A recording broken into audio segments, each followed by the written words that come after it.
pattern that you start to see. And I'll show you why in just a second. Like this one. Like even if this was wrong, and there's something wrong with this content right off the rate array and it processed it, and there may just be garbage in this place, but it's like holding it as a placeholder because that's what JPEGs and stuff do, is it still processes it, and you can throw crap in there, it'll still process the data. But see how the stripe across the top is correct? So this is a pretty big indicator to me when I'm actually looking at content, that I may have something that's partially right, but maybe I have one of the orientations or one of the rows wrong, but I probably have all the drives in the right order. So I'll show you what we mean. And then raw files. When you have large raw files on a drive or a disk, you'll actually get, and this is a fairly large file, this is a mini meg file at this point. So in these stripe sizes, they look like little checkerboards all over when you get things wrong. So the whole point is you've got to reassemble these things in the correct order, even if you don't know what they are. And then when you get it right, it looks like this. But I want to give you a sample, because you can also do a similar thing with MP3s. And MP3s have some variations. I want to play you a song.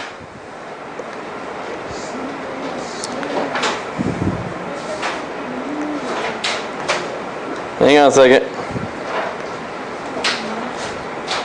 Alright, listen to this and tell me.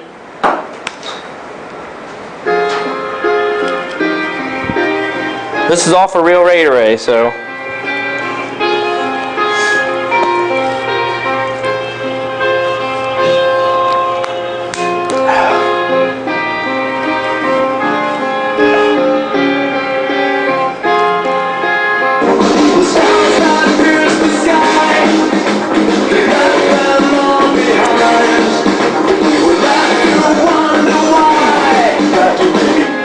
What?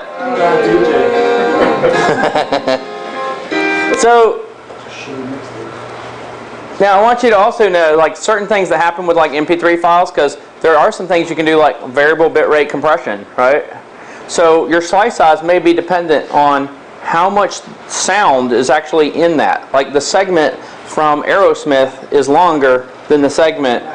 So the more dense the noise is, the more the data you actually have in a smaller area, so they'll have smaller segments that you're actually listening to.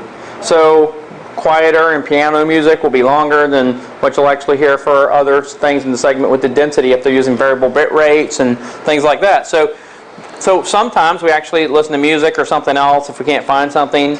I will tell you that movie studios normally use Targa files instead of JPEGs, so you'll be looking for Targa files. So sometimes you need to like figure out what it is you're looking for. But movies will also do the same thing.